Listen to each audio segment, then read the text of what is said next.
When you think of a volcano, what's the first thing that comes to mind? Streams of red, steaming hot lava pouring over the sides? Dark clouds of ash rising high into the sky? Maybe you think of a relaxing hot spring. Ah, that's nice. Well, we all imagine one thing, a cone-shaped mountain looming over the horizon. But it can be as green and lush as any other mountain.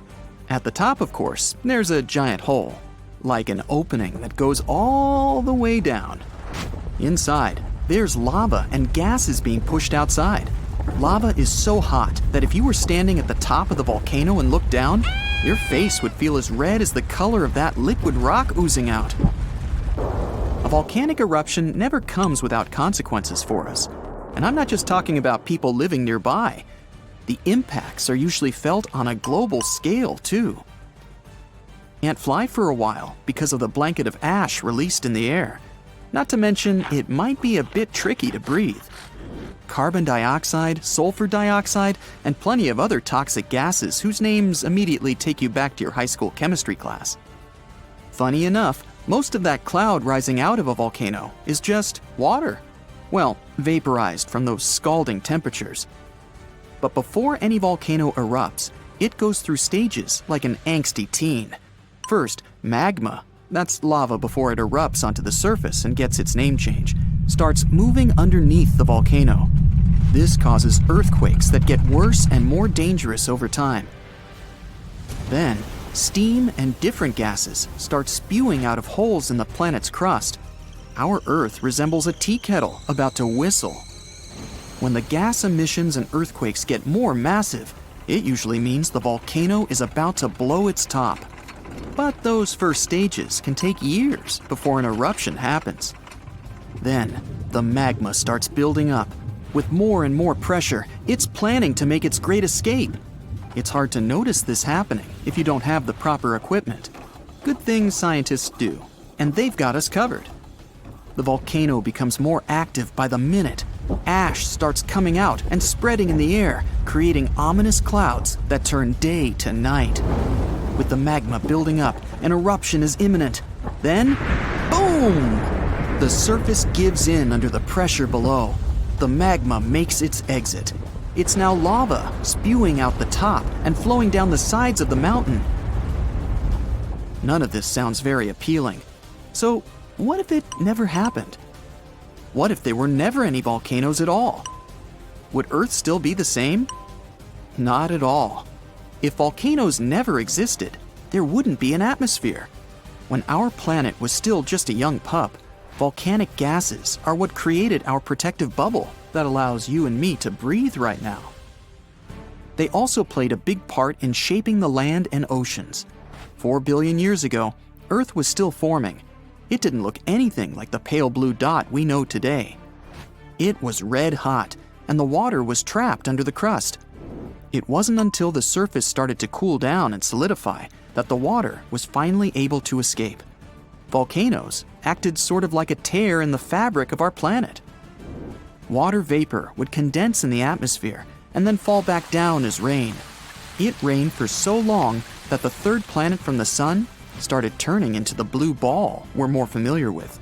In fact, there's even a theory that all the water on Earth came from volcanoes. And without water, of course, life wouldn't have been able to form. Land formation went through a similar process. You see, our planet was a pretty rough place to be when it was forming. It was a molten surface with fields of lava and constant volcanic eruptions and space rocks always crashing into it, because there was no atmosphere to protect it. When it started cooling down, a good solid surface formed, but the hot material underneath was still boiling and bubbling, and it continued making its way up.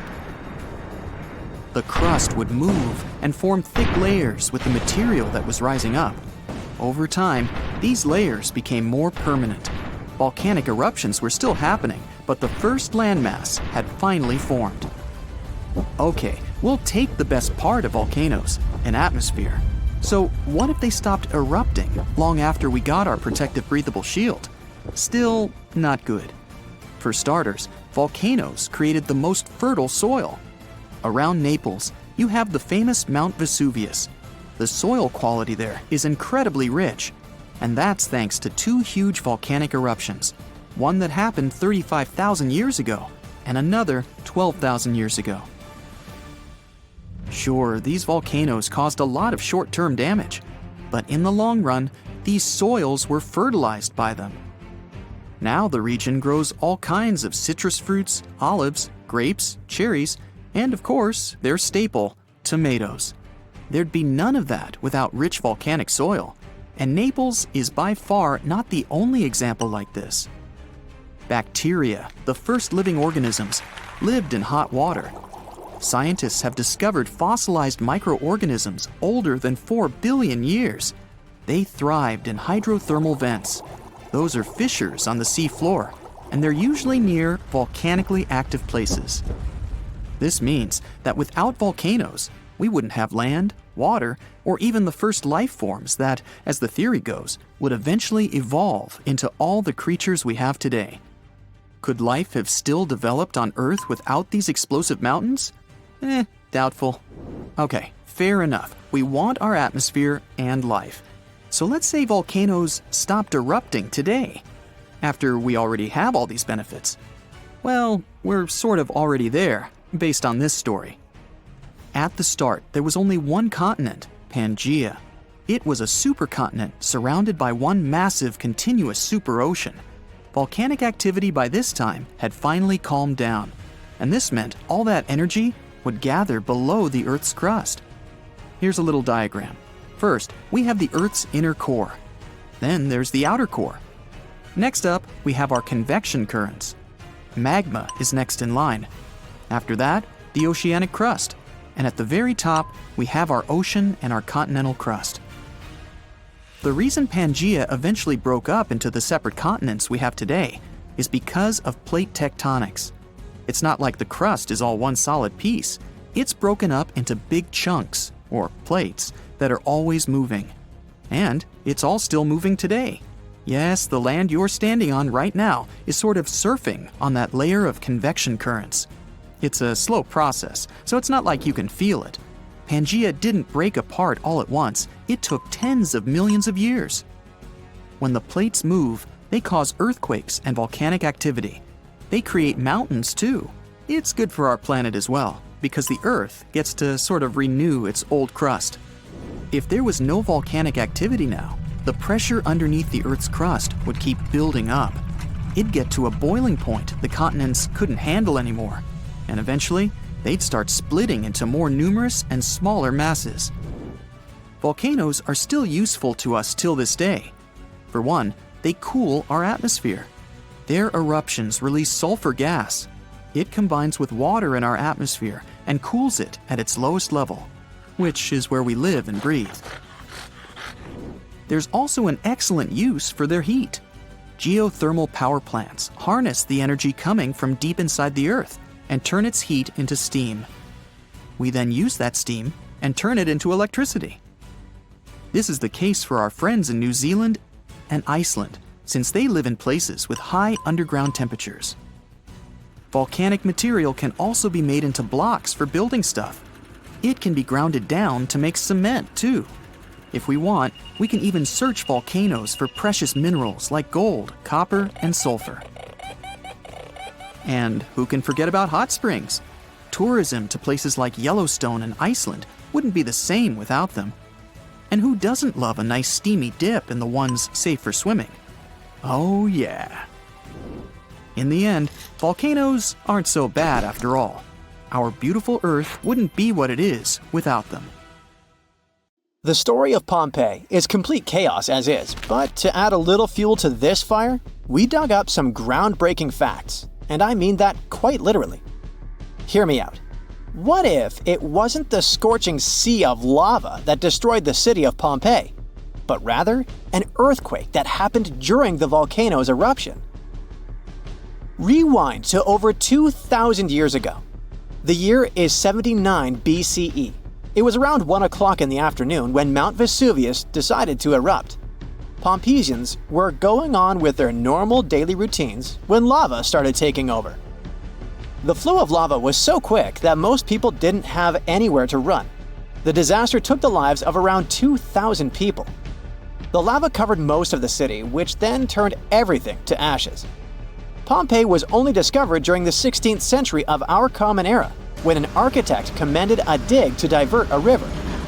It's a very well-studied site nowadays, but something unusual recently caught the researchers' attention. Scientists were excavating a site called the House of Painters at work. They were examining a couple of skeletons when they saw something weird. The skeletons probably belonged to two men around the age of 50. The analysis showed these men had survived the first surge of lava in the city. But they didn't make it out due to this second unexpected part, the earthquake. The men probably took shelter at the House of Painters at work, but the walls crumbled down when the earthquake hit. The men were found in a protective posture, like they were trying to shield themselves from something that was going to fall above their heads. Plus, these skeletons were not found under the layer of volcanic ash, but on top of it, proving that they really did survive Vesuvius's sea of lava. It turns out this is not as rare as it seems. A volcanologist explained that the seismic activity during the eruption really made things worse in Pompeii. He said that this seismic chaos probably influenced the desperate choices of a lot of Pompeians in their final moments. This is not the first time the world heard of a possible earthquake in Pompeii. A guy named Pliny the Younger, who escaped the disaster and witnessed the whole thing, beat these scientists to it in his famous letters. Pliny the Younger was a lawyer and an important person back in ancient Rome. He was an eyewitness to the whole Pompeii disaster, and he wrote in one of his letters that the eruption was followed by a trembling of the earth. Researchers do agree that something never added up. Pompeii is known to have really well-preserved skeletons since the ashes kind of played an important role in preserving them. But the buildings were in horrible shape, making it hard to reconstruct the entire city as it once was. Pompeii was indeed one of a kind. It was one of the most vibrant and lively cities of the ancient Roman Empire. The city was huge. It could have been home to as many as 30,000 people in its heyday. The House of Faun, for example, was a clear example of how rich Romans lived their lives in Pompeii. It was a huge house that even had 2 gardens inside, taking up the entire block. They looked like they were made of white marble, but it was actually painted stucco. It was clear to researchers that only aristocrats lived there. Then there was this famous forum. This is where most of the administrative part of the city life happened. It was made up of a lot of different buildings, like the Basilica, a hotspot for political and civil meetings, the Macellum, which was a market, and several temples. If we were visiting this back in the day, we'd see a bunch of men dressed in tunics. A few select ones would wear togas, those heavy white pieces of draped cloth that look like bed linen wrapped over the body. Togas were mainly used on special occasions since they were costly, hard to wash, and considered a traditional costume. Representatives running for office would use it during their campaign run so that commoners would identify them as candidates. One can't forget about the Villa of the Mysteries. Cool name, huh? It was called that way because of some mysterious frescoes found inside of it. Modern-day archaeologists still haven't figured out what the scenes painted are trying to depict. Probably some type of ritual or ceremony. By the way, a villa is simply a large suburban Roman-style house. It's not necessarily a super posh place where the rich and beautiful live. It's usually located on the outskirts of town, near the city's walls. The Villa of the Mysteries one in particular was found astoundingly well preserved in modern archaeological excavations. It even had a manufacturing area inside of it, like its own little industry. It was common for richer Romans to own big farmlands, like olive gardens, for example. So they would also build a processing station inside their villas to extract the oil and package the whole thing. The amphitheater was where some of the richer men paid to put on gladiator fights for the rest of the town. It was built around 70 BCE, and it was one of the oldest amphitheaters of the world. It was even older than the Colosseum in Rome. This huge building could fit around 20,000 spectators at once. The seating was arranged by social class, so you could easily spot who was a member of the nobility. And in case you're wondering why it was shaped like a weird egg, it's because that was the shape that allowed for an unobstructed view wherever you were in the crowd. As every other Roman city, Pompeii also had some famous baths. Since not every house had access to plumbing back in the day, most people didn't shower in their homes. That's why so many Romans would use public baths, usually at the end of the day, to clean themselves. But make no mistake, this wasn't just a place for bathing, it was a cultural hotspot. The baths were made up of many different rooms. The first one was like a locker room, where people would keep their clothes and personal belongings. This is where the upper and lower classes mingled together. Someone's class could easily be identified by their clothes and jewelry. The amount of gold and silver worn back in those days is nothing compared to what most people wear today. Usually, the rich folks would leave someone to take care of their belongings while they went and took their bath. Because yes, it could happen that stuff went missing while chilling and relaxing. The big focus on self-care nowadays was already a thing for ancient Romans. It was common that before taking a bath, olive oil was rubbed all over the skin. They would scrape off the dirty skin with a strigil. That may sound weird, but also extremely pleasing. The baths had rooms for massages. Some of them had reading rooms, and even courtyards for some healthy exercise. Oh, there was even a natatio, or swimming pool if you're not fluent in Latin. After all, it was the Romans that said, "A healthy body is a healthy mind." The bakeries. Bread was one of the main components of Pompeian diet, so much so that there were around 30 bakeries in the city. Bread was freshly made from scratch every day. In a special area of the shop, the corn or wheat was ground, and mules would circle around to keep the mills going. The funny thing about Pompeians is that they like to cover the exterior walls of buildings with paintings, much like graffiti nowadays. Their paintings, usually frescoes, used to depict what daily life was like in the city. Ancient Romans were very outdoorsy people, so coloring their walls seemed like a good option for them. A lot of houses had frescoes inside of them too, to make up for the lack of windows. The paintings gave the house owners the illusion of more space if the painting was of, let's say, a garden, for example. This is not some hypothetical situation or fairy tale.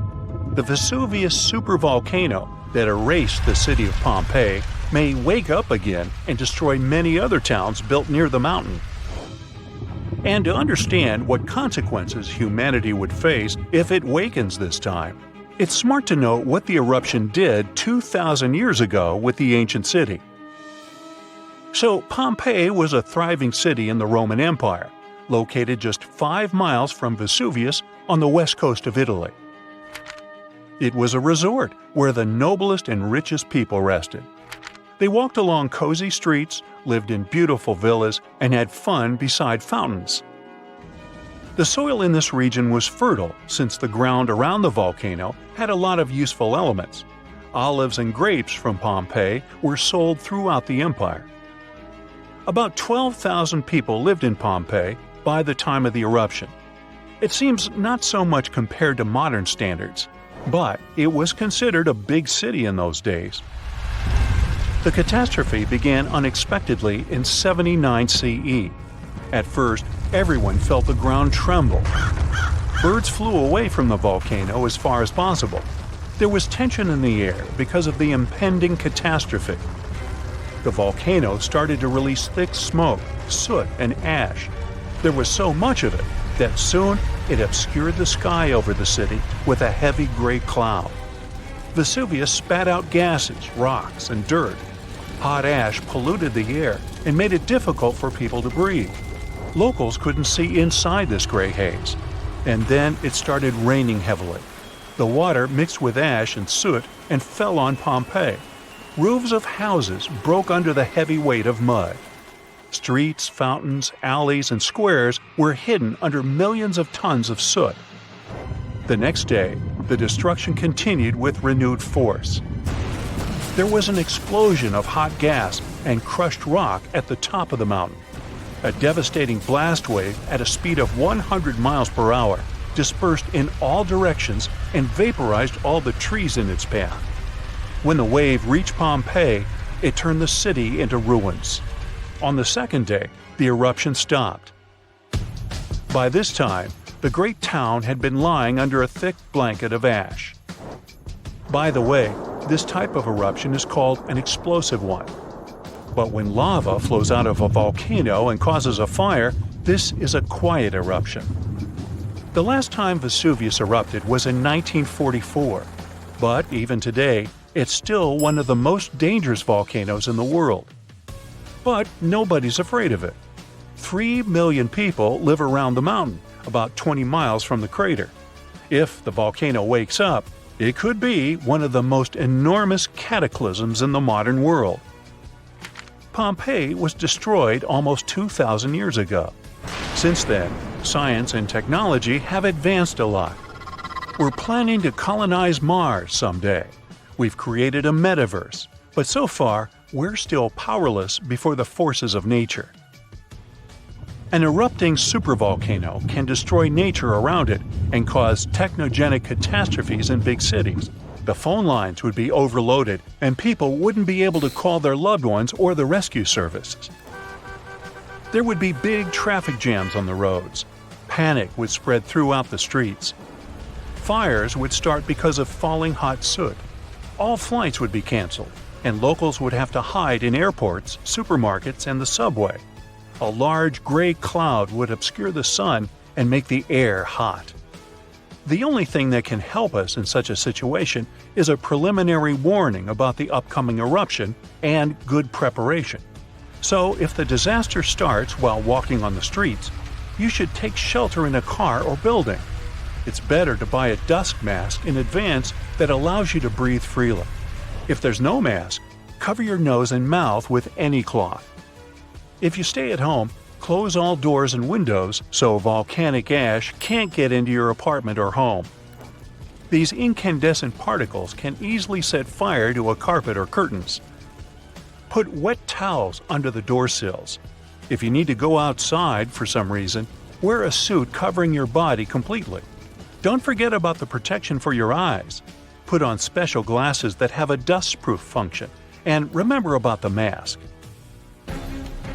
If you have a house, you need to disconnect the downpipes from the gutters to avoid clogging the drains. If your house has a rainwater collection system, you need to disconnect the pipes from the tank. Rain with ashes is a hot, dense mess that can easily break the water supply system. Fill the tub and sink to have water for washing and cleaning in case the central water supply is turned off. Set the lowest temperature on the fridge and freezer. Your food will be stored much longer if electricity is shut down in the city. Go to a room without windows above ground level and wait for a message from authorities on the radio or TV. Keep the receiver close to you so you don't miss anything important. The device must have a full charge, a strong body, and a powerful antenna. Here's an excellent option for survival in the ash apocalypse. The eruption is intensifying, and you hear on the radio about the evacuation. At this point, you need to calm down and follow the instructions from rescuers. Collect a bag at home with food, water, and medical supplies. Your emergency kit should include flares, maps, a first aid kit, sleeping bags, flashlights, a fire extinguisher, a portable phone charger, car tools, and a few charged batteries. You should always have a filled gasoline canister if you live near an active volcano. Going to the gas station is not a good idea during the evacuation. You can get into a long traffic jam and spend too much time in it. If you don't have a car, ask your friends for help or pay someone for a ride. It's possible the city administration would organize buses for evacuation. You would find out about it through the radio. In any case, before leaving the house, don't forget to turn off the gas and electrical devices and shut off the valve with the water supply to prevent your home from a gas leak or flooding. So, you're driving a car. The authorities must announce the plans for evacuation. Don't go off the route because some roads can be blocked. Perhaps they will say the eruption is over and you can return home. Maybe the eruption will be so strong that it will destroy the city. Anyway, if you're prepared, you'll have fewer things to worry about. Modern seismic sensors monitor the fluctuations of tectonic plates and the volcano's activity, so the eruption won't be a surprise. Pompeii is far from the only city destroyed by the eruption.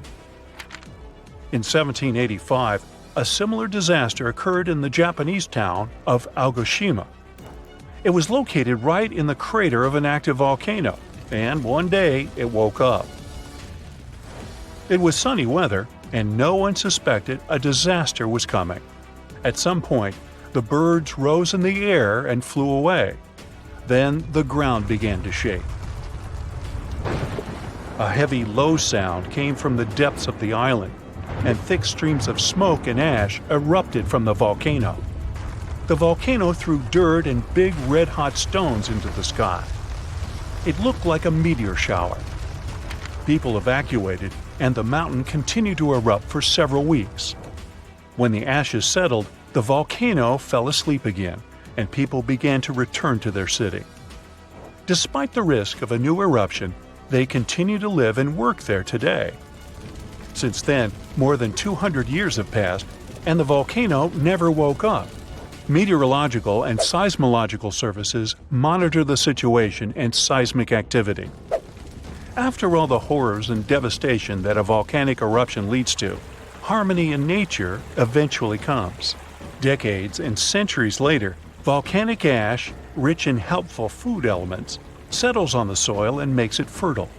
Then life will rise from the ashes like a phoenix. One of the largest apocalypses that humanity has experienced happened about 74,000 years ago on the territory of modern Indonesia. It was an eruption of a supervolcano on Mount Toba. It was also the biggest eruption on Earth over the last 2 million years. Even the tragedy of Pompeii, when the volcano Vesuvius destroyed the entire city, was not so large-scale.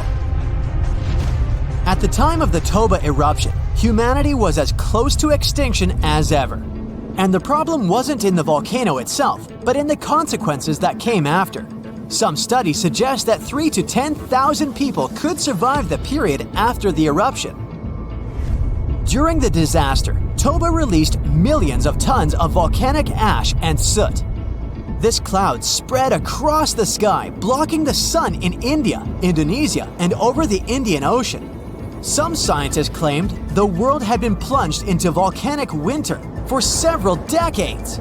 Take a look out the window in cloudy weather. Do you see how gray clouds cover the sky? But still, clouds let the sunlight pass through. It was much worse during the Toba eruption, since sulfur dioxide in the volcanic ash reflected sunlight. Dust and ashes didn't settle for a long time. Perhaps they flew all over the planet, destroying many living things. A lot of plants couldn't survive because of the lack of sunlight. Also, Earth's temperature dropped by several degrees, which led to new disasters. In today's modern world, the temperature doesn't affect residents of our cities that much. But for nature, even minor changes may entail catastrophic consequences. For example, plants and insects can live at the same temperature for thousands of years, but a sharp cold snap destroys them. This leads to the fact that almost all animals don't get enough food to feed their offspring. The population of all creatures in the wild is dropping. The ancient people of that time survived by hunting herbivores and gathering berries, fruits, and mushrooms. But the eruption destroyed almost all of them. Also, a lack of light caused a lack of vitamin D. As a result, people were starving and they also were pretty depressed. However, some scientists think that many people survived this period quite easily, especially those who lived on the coast of South Africa. The ocean received the most minor damage from the disaster. The tribes who lived near the water caught a lot of fish. Both versions haven't yet been proven. Scientists still try to build an accurate picture of human development after this volcanic apocalypse. About 50,000 years after the Toba eruption, when the sun had finally passed through the gray clouds and the ash settled on the ground, nature and people began to restore the previous balance. But the warm times quickly didn't start as the Ice Age had already begun, and this problem was much more severe, as it lasted for thousands of years. decreased solar activity and planet orbit changes led to strong temperature drops. Eternal cold covered almost the entire globe, forcing all living beings to migrate and struggle for survival. Such powerful animals as mammoths and saber-toothed tigers couldn't survive the Ice Age. But Homo sapiens were able to adapt to their new weather conditions. People hid in caves, made fires, and improved their hunting skills. Therefore, in a sense, the Ice Age made humanity stronger. In the modern world, such weather can cause significant problems for the global economy and create financial crises worldwide. The last period similar to the Ice Age happened at the beginning of the 19th century. Mount Tambora in Indonesia exploded and released millions of tons of pumice, soot, and volcanic ash into the sky. People who lived on a volcanic island got the most severe damage in the first few minutes, but then the eruption's consequences began to reach the whole world. Volcanic ash again blocked sunlight and led to one of the coldest years in North America and Eurasia. This year, 1816, is better known in history as the year without summer. The ash cloud increased humidity and lowered the temperature in many areas. In the summer of 1816 in Central and Western Europe and North America, a humid climate and cold destroyed the harvest. Prices for goods rose and poor people lost access to food. Logistics and transport also suffered. People used horses to move around at that time, and since oats became expensive, many couldn't afford to keep these animals. Many believe these circumstances inspired the inventor Carl Dreis to create the world's first bicycle. Also, there's a theory that the Tambora eruption helped invent Frankenstein. Several writers, including Byron and Shelley, gathered in a villa in Switzerland where they began to write fantastic novels. Bad weather and rain outside the window inspired Mary Shelley to write a story about Dr. Frankenstein and his monster. Even now, this volcano is active, but it's not going to wake up anymore.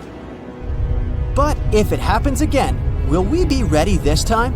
Most likely, there will be fewer consequences since we have technologies, big incubators, and greenhouses where we grow livestock, vegetables, and fruits. Of course, winter will provoke a crisis all year round, but we can easily survive it. In the 1930s, another disaster occurred, but this time it was caused not only by nature, but also by people. At that time, many countries were heavily dependent on crops. Vast territories were sown with them. People were engaged in excessive farming. Therefore, when a severe drought began, the soil was quickly depleted. The ground ran out of nutrients necessary for the growth of wheat and corn. This led to the fact that the top layer of soil was turned into tiny dust. Then, west-easterly winds hit such states as Colorado, Nebraska, Texas, and Oklahoma.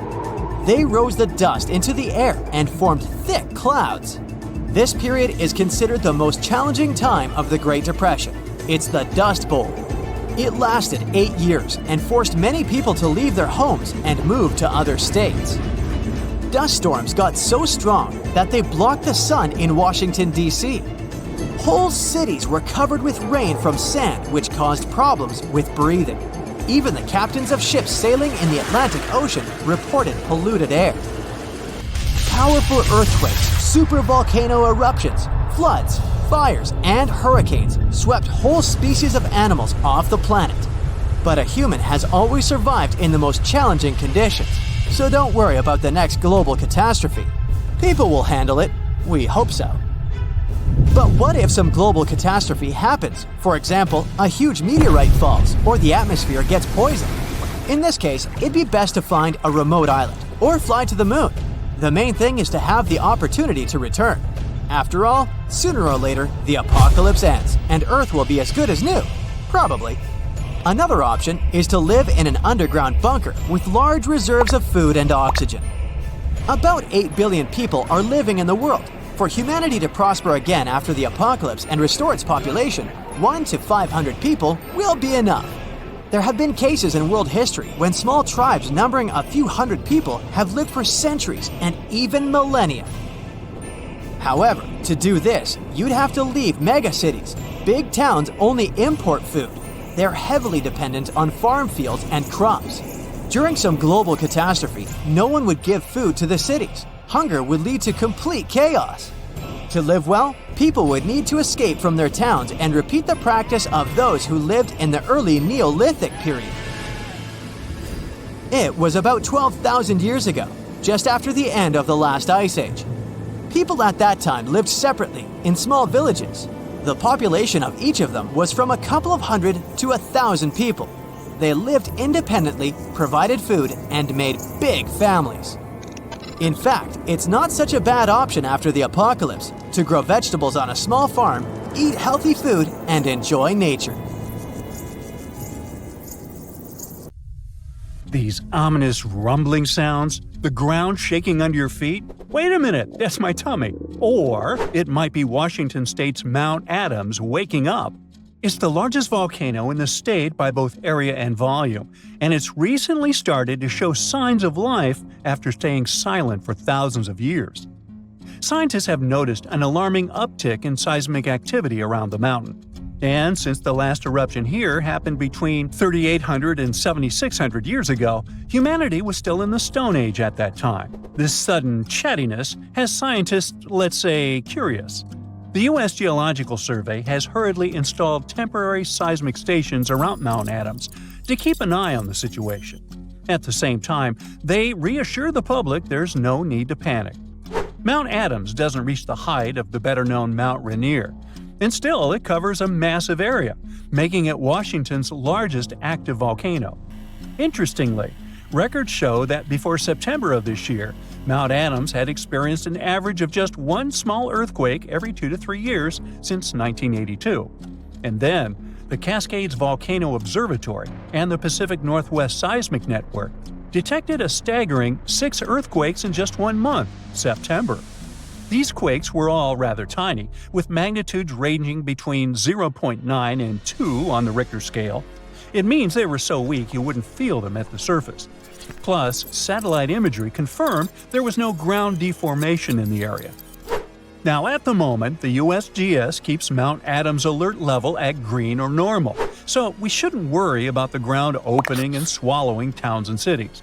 But the most recent seismic blips have encouraged the agency to install additional equipment for more precise monitoring.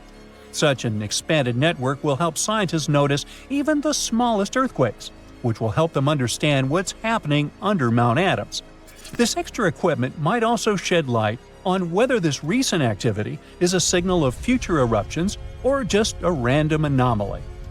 If Mount Adams eventually erupted, it would likely produce slow-moving lava flows rather than explosive eruptions like Mount St. Helens. After all, past eruptions have only led to lava flows that travel just a few miles from the volcano. So that's not what we'd need to worry about. A much more dangerous thing would be lahars. These are mud flows that can happen when volcanic ash, rock, and melted ice mix during eruptions. Lahars have occurred near Mount Adams without even eruptions. Rock, weakened by hydrothermal processes at the volcano's summit, suddenly broke loose, creating fast-moving, destructive mud flows. Exactly for this reason, the USGS categorizes Mount Adams as a high-threat volcano.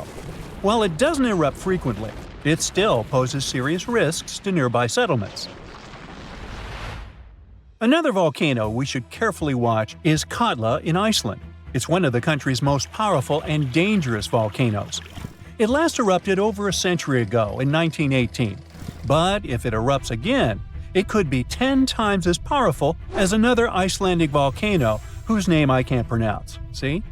That one erupted in 2010, completely disrupting air travel all over Europe. An eruption of Katla could release large amounts of sulfur dioxide, which could form sulfate aerosols in the atmosphere. Such aerosols reflect sunlight, which could even cause temporary global cooling. This phenomenon often followed catastrophic volcanic eruptions in the past. Although eruptions are common in Iceland, Katla's ash cloud would likely shoot higher into the sky and cover larger areas of Europe than that other one did. It would ground flights and negatively affect economies. If Katla erupted, it would also harm agriculture, water supplies, and air quality. In 2014, scientists noted that a large eruption could even cause a tsunami that might travel along Iceland's south coast and out to sea. But the potential impact of such a tsunami is still unclear. Katla tends to erupt on a regular schedule every 40 to 80 years, which means that another eruption is statistically very likely soon. That's why Katla remains under close scientific observation. The Canary Islands' Cumbre Vieja erupted recently in 2021, reminding people of its destructive potential. The lava flow from this eruption was devastating. It covered whole neighborhoods and flowed into the ocean, destroying more than 3,000 homes. Thousands of people had to be evacuated. But the craziest thing?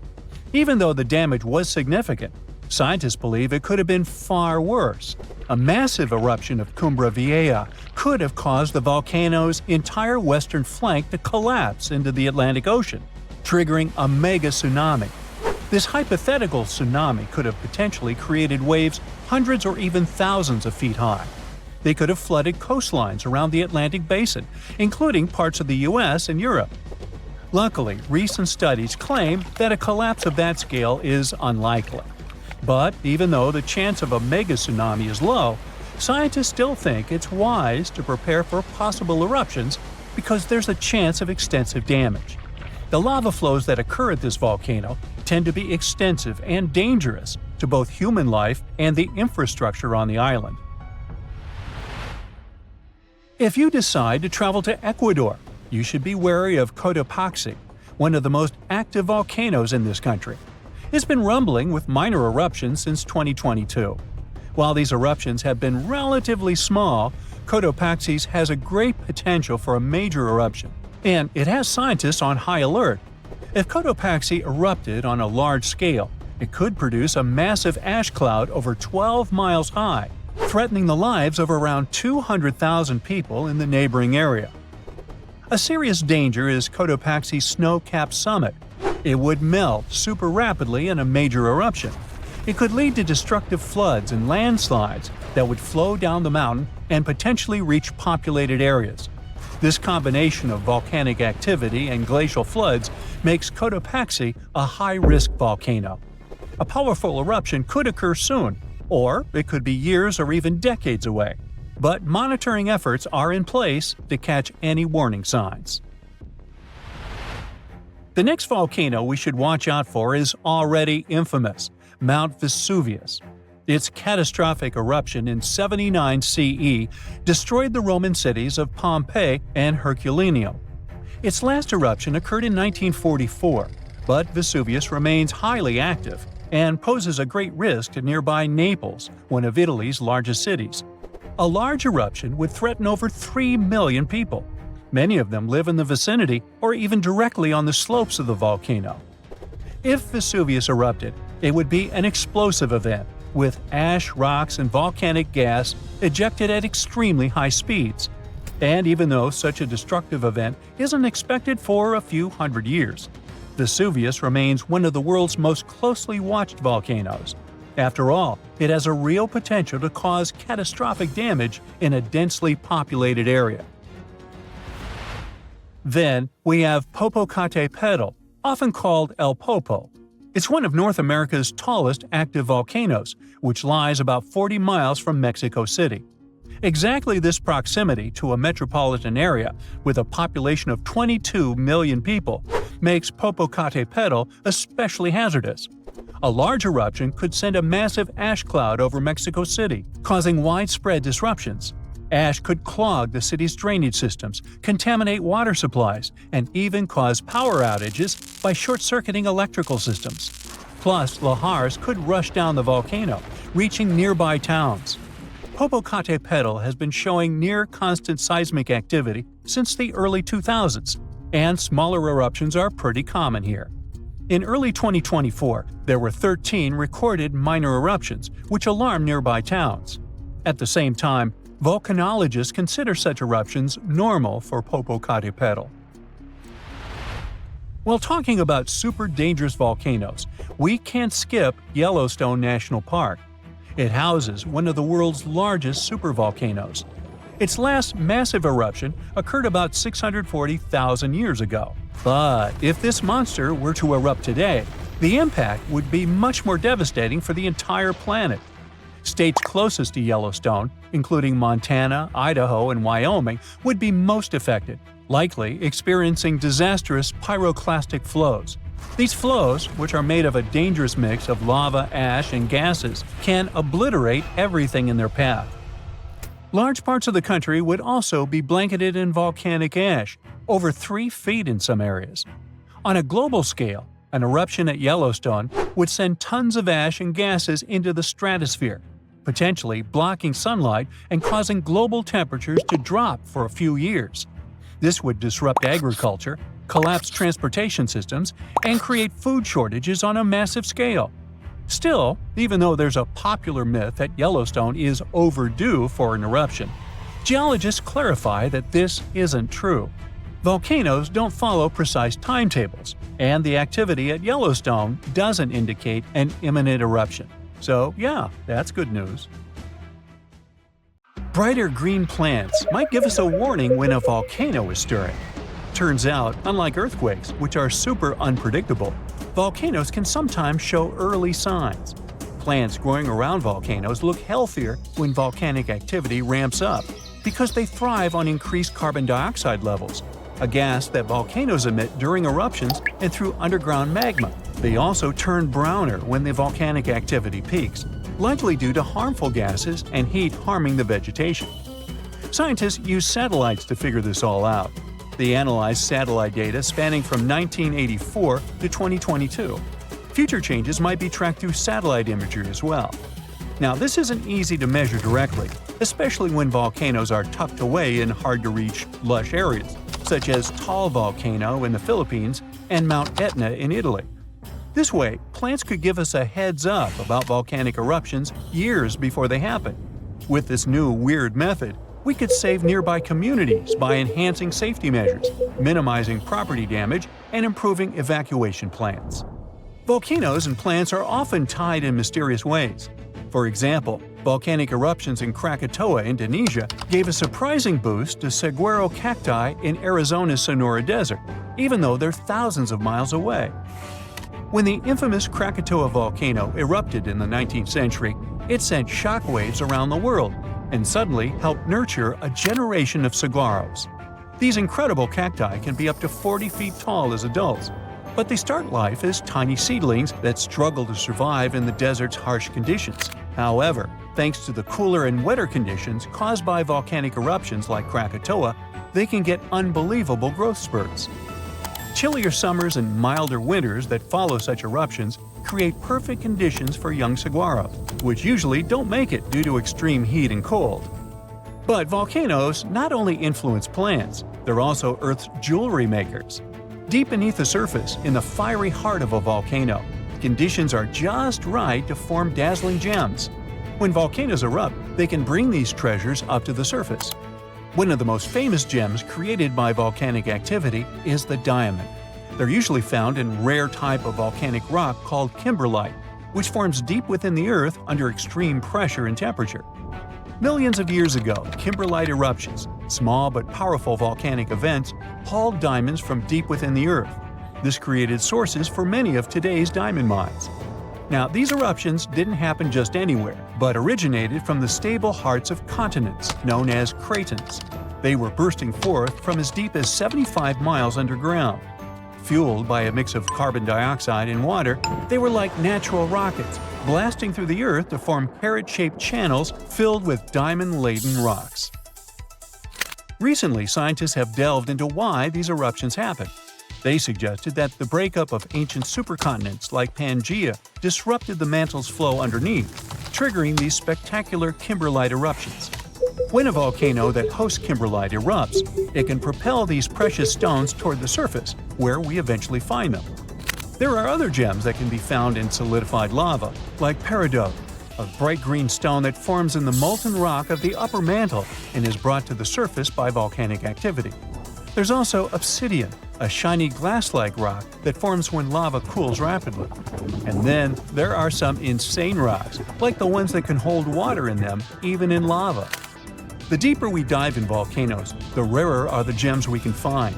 If we dive into the thick layer known as the mantle, we might find olivine, a resilient, pretty green mineral that makes up about half of this layer. It loves high temperatures and happily forms in lava, eventually crystallizing into the igneous rocks we find scattered across the Earth's surface thanks to volcanic eruptions. As olivine cools, it starts to crystallize. Sometimes these crystals are tiny, but other times they grow large and can be polished into beautiful gemstones used in jewelry or industrial processes like metal casing. But as we venture deeper, about 250 miles down, olivine undergoes a fascinating transformation. Here we encountered the layer that's called the transition zone. In the transition zone, the pressure is intense and the heat is on the rise. In this place, olivine morphs into exotic materials like wadleysite and ringwoodite. They show a lovely blue-green hue and a glossy sheen. While they're too rare and small for jewelry, they have a unique ability to hold water within their structures, not as droplets, but as hydrogen and oxygen components, making up to 3% of their volume. Later, it turned out that the transition zone is not just a pressure cooker for minerals, it's a giant sponge, holding a vast underground water reservoir. This was a groundbreaking discovery. You get the pun? This hidden water doesn't form an ocean as we know it, but suggests vast amounts of water are stored deep within the Earth. Volcanoes can help us learn more about life not only on our planet, but on others as well. In the fiery heart of Costa Rica's Poas volcano lies Laguna Caliente. This hydrothermal crater lake is among the most brutal environments on Earth. We've got a whole bunch here: scalding temperatures, toxic minerals, and water so acidic it can corrode metal. But despite all that, there's a few tough microorganisms that manage to thrive in these conditions. And this remarkable survival has caught the attention of scientists because it might just hold clues about life on Mars. Scientists are studying these extreme microbes. Turns out they've developed a myriad of genetic adaptations to withstand their harsh surroundings. They have genes that help them process everything, from sulfur and iron to carbon and bioplastic granules. All these things could be crucial in environments as challenging as Mars. NASA's Perseverance rover is currently exploring the crater rim of Jezero crater on Mars. Previously, we looked for Martian life signs in places like old stream beds and river deltas. However, the discovery of Laguna Caliente suggests that we should probably look for life in the remnants of ancient Martian hot springs as well. These spots might have once had the right cocktail of heat, water, and energy sources that are thought to be essential for kickstarting biology. Volcanoes can help planets in many ways, but they can also destroy life. Scientists believe that volcanic activity was one of the main reasons for at least 3 of Earth's 5 mass extinctions. Take the mass extinction of dinosaurs. We're used to blaming it on the Chicxulub meteorite, but there's a chance it could have been caused by volcanoes. The consequences of the eruptions can be horrifying. Mount Tambora, located on the Indonesian island of Sumbawa, erupted in 1815 and was the most powerful eruption ever recorded in history. This massive eruption was so strong it ejected between 8 to 11 cubic miles of material. It was so loud that the sounds of the eruption were heard as far away as Sumatra, over 1,600 miles distant. Before its catastrophic eruption, Tambora had been dormant for centuries, and its magma chamber slowly cooled and crystallized. This process built up immense pressure inside the volcano. It was eventually released in a series of terrifying events starting on April 5, 1815. The climax came on April 10th, when massive plumes of ash and pumice were thrown into the atmosphere. The aftermath of the eruption was dire. Tsunamis devastated the surrounding area. It's estimated that around 4,600 people passed away immediately from the eruption itself, with ash fallouts affecting air quality and water sources across the region.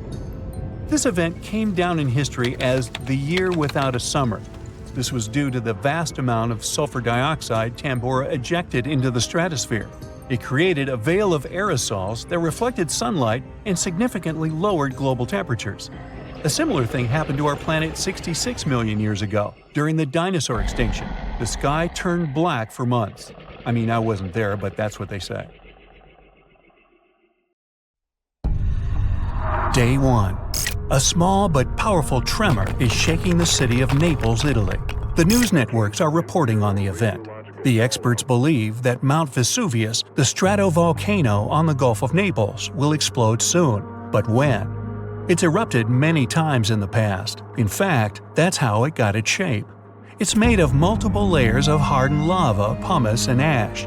Vesuvius last erupted in 1944, but a major blast happened there nearly 2,000 years ago.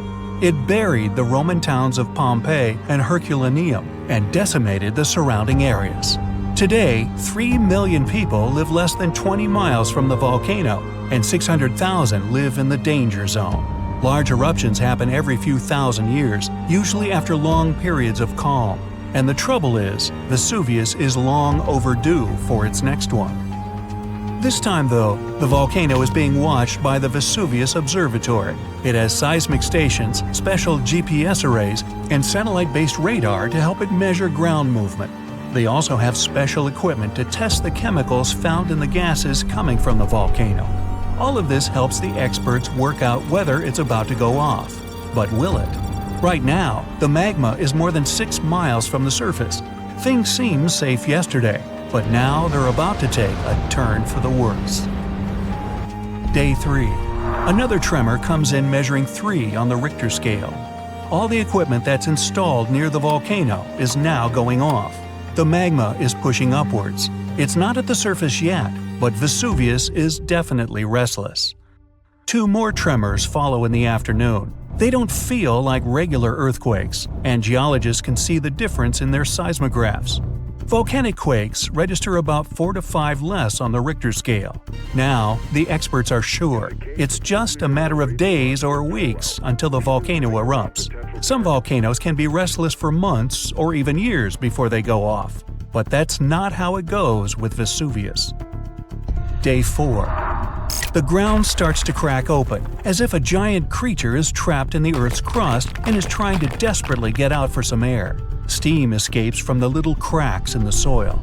Certain areas are hotter than others. If you went there, it would feel like you walked straight into an oven, and it would be hard to breathe. Some sheep got too close to the mountain and passed out. When the farmer found them, he almost collapsed too, not from the heat, but from the gases. Carbon dioxide and hydrogen sulfide are being released into the air. The entire area around the volcano smells like rotten eggs, and many of the forest animals are now staying clear. The nearby trees have been absorbing these gases from the soil for days on end now, and they're starting to turn brown.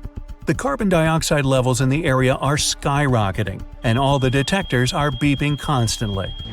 Day 6. The tremors are getting more frequent. Experts at the Vesuvius Observatory monitoring the volcano say the quakes are coming from the magma that's being pushed upwards. A few hours later, the national emergency alert goes out. Thousands of local people have around 15 days before the volcano erupts, and they need to evacuate their homes. The 600,000 people in the danger zone start to pack their suitcases and leave in cars and trucks. There's chaos everywhere. But in all that disorder, some people are standing still. They look around, trying to understand what's really going on. A few of them are taking photos of their homes. Others are streaming all the confusion on social media. But the senior citizens are just standing outside, looking at their houses one last time. They hope this is all just a false alarm. It's happened before, but who really knows?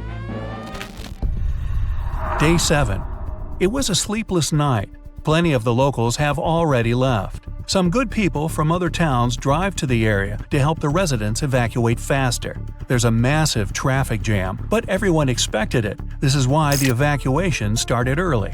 Ferries, trains, and buses have canceled their services to help the evacuees. They're all working on a tight schedule to make sure everyone gets out safe without any delays. Some people refuse to leave, but their neighbors eventually convince them to go. It will take 7 days to evacuate everyone, and these people will spread out to other areas of the country, not just to the nearby safe regions. Day 10. More than half of the residents have now left the red zone. After the chaos, there's now silence, and it's interrupted by the eerie sounds of the tremors. Animals are being evacuated too. Many people are now trying to save as many animals from the forest as they can find. Day 16.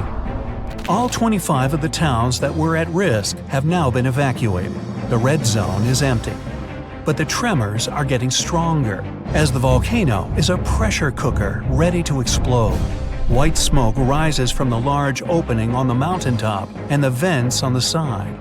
The molten rock moves toward the surface, and the pressurized gases form bubbles, just like the ones you see when you boil food.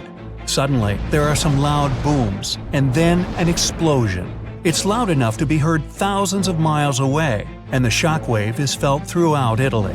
Volcanic rock is thrown up into the air. A thick black mushroom cloud forms and expands into the sky. The birds abandon their nests and fly away in huge flocks. The red-hot lava is now spewing out of the volcano like a fountain. As it flows downward, it obliterates everything in its path. Then there's a volcanic landslide. Part of the cone-shaped mountain falls off, and millions of tons of soil and rock break loose from the volcano's side and tumble down. The lava spreads on the slopes, and it slowly slides down into the forest and the farmlands. The plume of ash, pumice, and other kinds of rock has risen so high into the sky that people can see it from Rome. Then the tower of debris starts falling back to Earth. First comes the ash, then chunks of rock. The ash in the atmosphere is so dense that it's hard to breathe. The lava slowly spreads across the area and pulls down all the trees. All the nearby towns are shrouded in darkness and smoke. Buildings collapse, and all around there's a mixture of heated, poisonous gas and rock moving faster than a car. Other rocks and more volcanic ash fall miles away from the volcano, hitting cars and destroying roofs. The sky is completely black as the lava keeps on coming. Slowly, all the nearby towns are submerged beneath the molten rock. Some of the lava even reaches the sea. Gigantic white steam covers the shore where it falls in, and the magma turns black. Now, a weird neon blue fire appears on the slopes of Vesuvius. This is caused by burning sulfuric gases. They're escaping at high pressure from the cracks in the volcano's surface. When they come into contact with the air, they ignite. These blue flames can reach 16 feet into the air. Now, all nearby flights are canceled, and many planes have to change course to reach their destination. Ever since the national alert, no planes have been allowed to fly over the volcano. The clouds of volcanic ash can damage jet engines and other plane components. The water supply is now contaminated by streams of volcanic ash, and it smells unbelievably bad. In just a short amount of time, all that magma has made entire towns vanish. Only the roofs of taller buildings can be seen. After the big and explosive eruption, there are some smaller and quieter ones. At this stage, nobody knows if the volcano has stopped erupting yet, and absolutely no one can go anywhere near the area. 10 years later. Most parts of the red zone are now hidden under hardened but still warm lava, including the ancient site of Pompeii. Some people have started to forget about what happened. Others have begun their new lives elsewhere, and some don't even want to think about what happened to their old homes. But several of them are counting the days until they can go back. 100 years later. You're walking in what appears to be a wasteland of volcanic ash. You suddenly realize that you're standing on top of your great-grandparents' town. Everything is now submerged under a thick carpet of solidified lava. But below it all, just about everything is still intact, completely frozen in time. Imagine standing in the middle of Europe 40,000 years ago. The landscape is rough, cold, and unforgiving. Fast food is scarce, and there's no internet. Suddenly, from out of the woods steps a figure, stocky, strong, and with a face that is quite unusual. This human looks similar to us, but something about them is different. Their brow is heavy, their nose is broad, and their body seems to be built to fight nature itself. Well, congrats! You've just met a Neanderthal. You might have thought that Neanderthals were basically ancient humans, but that's not really true.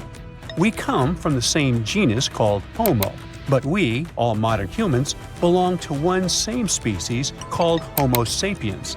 However, there used to be lots of human species before, and Homo neanderthalensis was just one of them. And they actually were kind of cooler than us. So, what in the world has happened to them? Neanderthals lived for a long time, for about 360,000 years, across Europe and parts of Asia. 40,000 years ago, the place we now call southern Italy was sitting on top of a huge disaster, a massive supervolcano called Campi Flegrei. This big boy is huge, about 9 miles wide. That's about 10 to 20 minutes in a car to get across it all. But there were no cars then, remember? At the time, it was quiet for a while, but one day, suddenly, it blew in what became one of the biggest volcanic eruptions Europe had seen in 200,000 years. The catastrophe was so crazy that ash, gases, and debris altered the climate across the entire continent. What comes next is usually called a volcanic winter. Average temperatures drop, the sky gets darker, and life becomes even harsher than it already is. The eruption, known as the Campanian Ingembrite, caused Europe to cool by as much as 7 degrees Fahrenheit. Doesn't sound like much? Well, the drop of even 1 degree would cause winters to become harsher, causing horrible snowfall, rains, and floods. Crops would struggle to grow, leading to food shortages. The weather would go wild, too, with storms and droughts. Hey, kind of like now. Except multiply this by 7. Events like these caused some huge chaos in modern times. You can imagine what it did to the Neanderthals. But in reality, a simple volcanic eruption shouldn't destroy an entire species, right? Well, yes. The truth is, the Neanderthals were already hanging by a thread back then, and all because of us. They've been in a tough spot for a while. They lived in places that are now parts of Europe, Western Asia, and the Middle East. Modern humans, us Homo sapiens, entered Europe and were giving them some serious competition for food and shelter. Homo sapiens were sneaky dudes, better at finding food, easily adapting to different environments, and using more advanced tools. We were pushing Neanderthals out, trying to get the same resources. We literally made their extinction a slow and very unpleasant process. So, while the volcano definitely made things worse, it wasn't their only problem, and they didn't completely disappear after the eruption. Some of them hung on in isolated places, like Gibraltar, for another 12,000 years.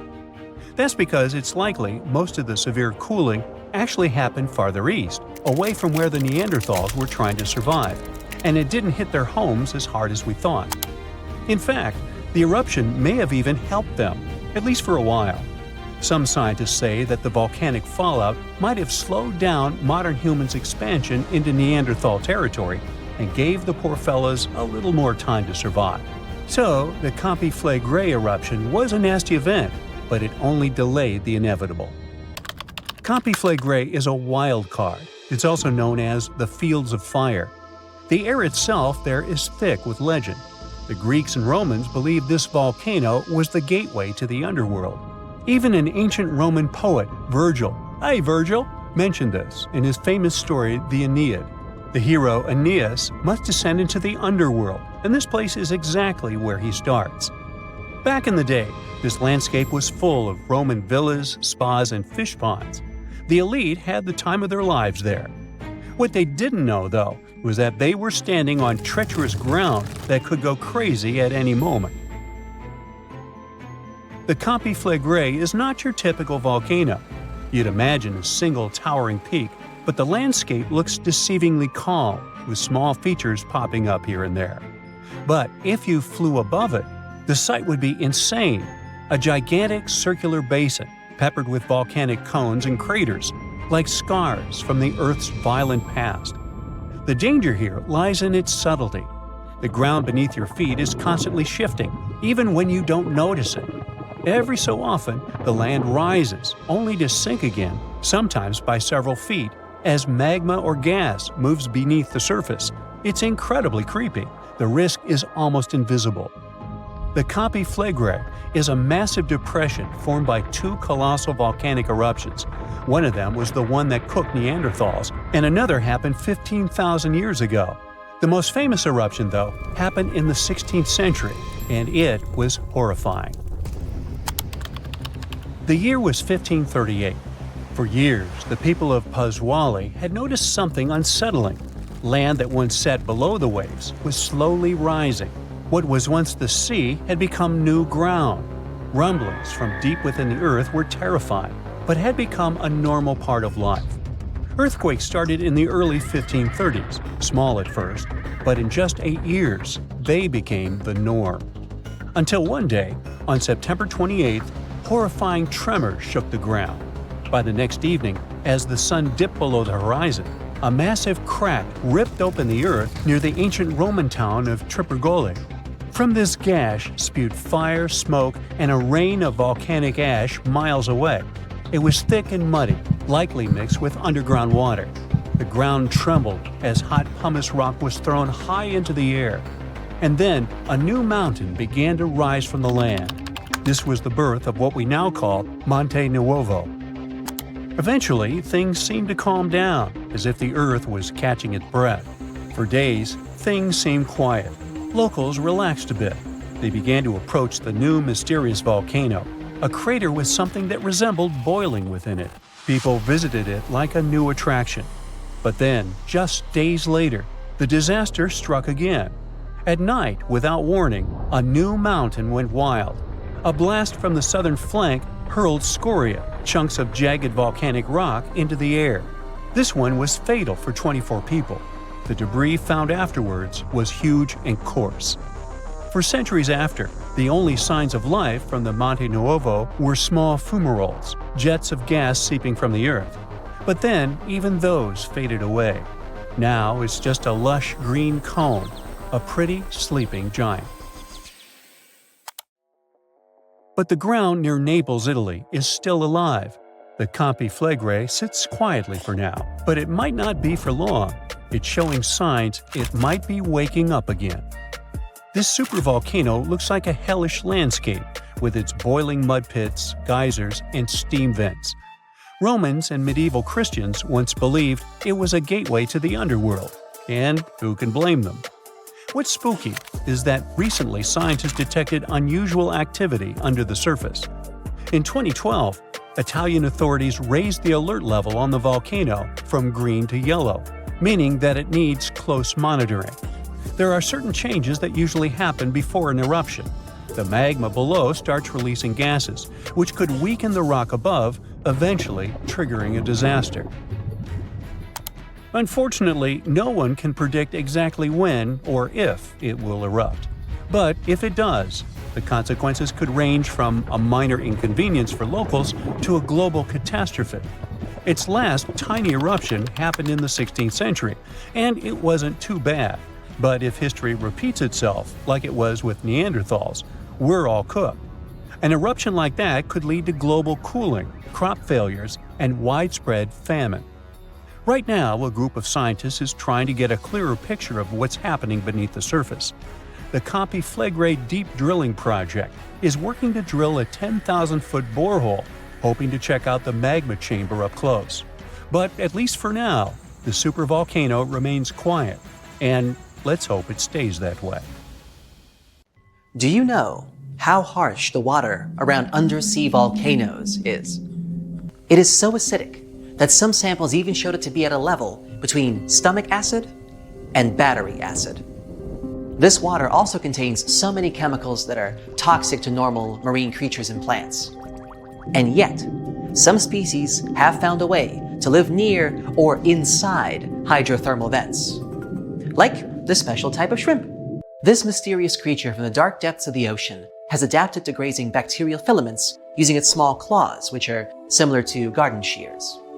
Hydrothermal vents stemming from the volcano coat the rocky surface, which means that all those creatures living down there get something to eat. In fact, undersea volcanoes provide 3 very important life-sustaining elements in those areas: minerals, hot water, and bacteria.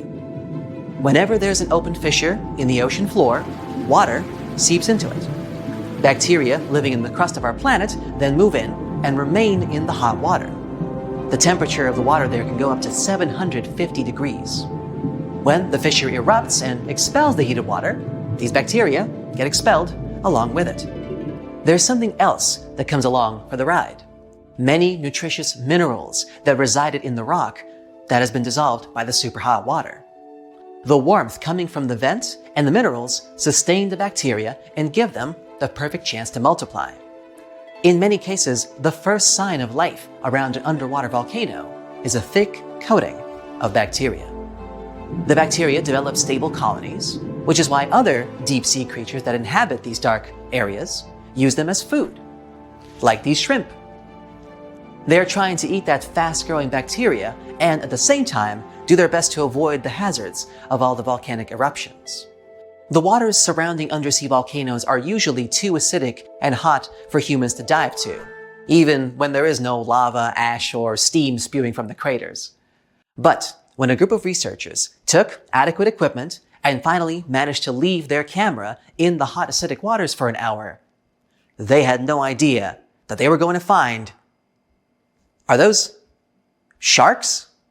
They were hiding in the deep, orange, murky waters around the Solomon Islands submerged Cavachi. Different shark species, including hammerheads, scalloped hammerheads, and reef sharks. The story gets even better when you realize Cavachi is an active volcano with pretty common eruptions. Apparently, submarine boiling lava and underwater explosions don't scare those sharks at all. It's their home, where they feel safe and comfortable. They must have done a great job evolving into this harsh environment over millions and millions of years. So now they can swim through steam and lava without any issue. One of the reasons could be the special pores that they have near their snouts. One of these theories even says if these pores allow sharks to sense changes in the magnetic field of our planet. And sharks need that information for homing and migration, but that also means that they can detect cyclones and hurricanes, thus able to skillfully avoid them and similar dangerous situations in time. Back then, scientists also discovered a sleeper shark about 12 miles from the volcano. It's a specific type of shark that usually lives in the northern Atlantic and Pacific, or in some cases even further south near Antarctica and Australia. Alright, now let's check out this unusual worm. Don't let its rainbow glow fool you. This mysterious creature is actually a scary predator, with jaws you usually see in horror movies. This creep lives 3,900 feet deep, down in the muddy seafloor near northern New Zealand. A team of researchers took a 3-week expedition throughout deep-sea areas in the volcano-rich Kermadec Ridge. This enormous area included 3,800 square miles of canyons, continental slopes, mountains, and hydrothermal vents, parts where undersea volcanoes release gases and hot water. And that's where they found this thing. There are 10,000 species of these worms in the oceans. Most of them have tails and segmented bodies, but they usually look pretty different from one another depending on the area where they live. There is also a tube worm, which we also call the Pompeii worm. This type lives in hydrothermal vents deep down on the ocean floor. The temperature down there sometimes goes over 140 degrees. Up next, we got a snaggletooth dragonfish. A team of researchers found these tiny critters in underwater volcanoes near the coast of Sydney. It's a black fish with translucent fangs that looks way scarier than most fish you'd see close to the surface because it lives in warm, acidic water near undersea volcanoes. Humans rarely get to see these deep-sea fish. Alright, how about a lobster? The Europtychus squat lobster lives in depths of up to 4,600 feet, mostly somewhere around deep-sea coral. They're called squat lobsters because they look similar to true lobsters but are flattened in shape from the top and bottom. They don't go around carrying their shell with them, but their carapace is flexible and soft enough so they can squeeze their body into small crevices. When they do this, they leave their long, sharp claws exposed so they can keep unwanted visitors away. It's hard and dangerous to directly go into dark ocean depths and study underwater volcanoes, so researchers came up with a new way to do it. They study deep-sea coral. As they develop, the skeletons of black corals contain a record of the noble gases in seawater. This helps scientists collect information on volcanic activity near these corals. Check out these unusual yellowish creatures known as snake stars. Researchers saw them on an undersea peak at a depth of 4,000 feet. They spend most of their time wrapped around coral branches. That's where they can easily capture food particles from the perches around them. Volcanic vents themselves hide some very pretty unusual creatures, such as these small hairy red-eyed crabs, too. They live among rocks on the summit of seamounts in dark depths of up to 3,000 feet. There are crabs that live even deeper than that, 1.5 miles, on the ocean floor near Antarctica. They got their nickname Hoth crabs because of their hairy chest and are part of a lost world of deep-sea creatures that live around volcanic vents at great depths. Big male Hoth crabs spend most of their time highest on the mineral spires of the vents. That's actually the closest to the hot fluids that go out of them, where smaller male crabs live at the base of the mineral spires. After they get together, females crawl away, looking for the warm fluids that seep from the sea floor. They are rich in minerals, but they can be toxic to their young, so they need to get far away. This way, female crabs move to a safe place and hide from the potential predators, like seven-armed sea stars and big sea anemones. Wow, the cavalcade just never ends, huh? Now, these next creatures, the Galapagos snakes, don't live in undersea volcanoes, but it's still fascinating how they've managed to adjust to living on the summits of volcanoes. The Galapagos Islands have 21 volcanoes, and 13 of them are active. It's a unique area with many animal species that you won't find anywhere else on the planet. A wide variety of iguanas, tortoises, lizards, geckos, seals, birds, and sea lions, and snakes that decided to inhabit volcanoes. Also, Alaskan fur seals have been popping up in some unusual locations, like the top of a small island that forms the tip of an active undersea volcano, perhaps? Vents there spew steam, mud, and sulfurous gases. Their surface is covered with huge rocks that exploded out of the vent a couple years ago. This place doesn't look that hospitable, but northern fur seals obviously wouldn't agree. Maybe because there's so much food around this island, like squid and northern smooth tongue, a deep water fish. Because of the ease with which they can gather food, it's much easier for them to take care of their young. And check out this giant woolly rat. It lives in the rainforest that surround the extinct volcano called Mount Vesuvius. Its crater is 2.5 miles wide. There are high walls around the volcano, and at first glance it seems like nothing interesting has been going on here, except for some unusual creatures, like this large fluffy animal that kind of looks more like a beaver than a regular rat. It's 32 inches long from nose to tail and weighs 3.5 pounds, and is one of the largest rats in the world. They have a silver-gray coat, and researchers think that they build their nests underground. These rats eat roots and leaves. This extinct volcano is in New Guinea, which is known for its over 70 species of mice and rats. So these woolly rats have obviously adjusted through generations and evolved to live in these unpleasant conditions. So, you might have heard that Yellowstone National Park is sitting on top of a giant supervolcano. That's the reason why the area can boast powerful geysers and hot springs. But it also means that underneath Yellowstone, there is an enormous magma chamber. In 2015, researchers from the University of Utah found out that this chamber was much bigger than everyone had previously thought. They even found one more reservoir with magma under the top one. Apparently, the more spacious the chambers are, the more magma they contain. Together, the two reservoirs store a glob of magma that could easily fill the Grand Canyon not once, but 11 times. But you know the most worrying thing about the magma chambers? They tend to push against the ground above them. As a result, the land in Yellowstone rises about 1 to 2 inches a year.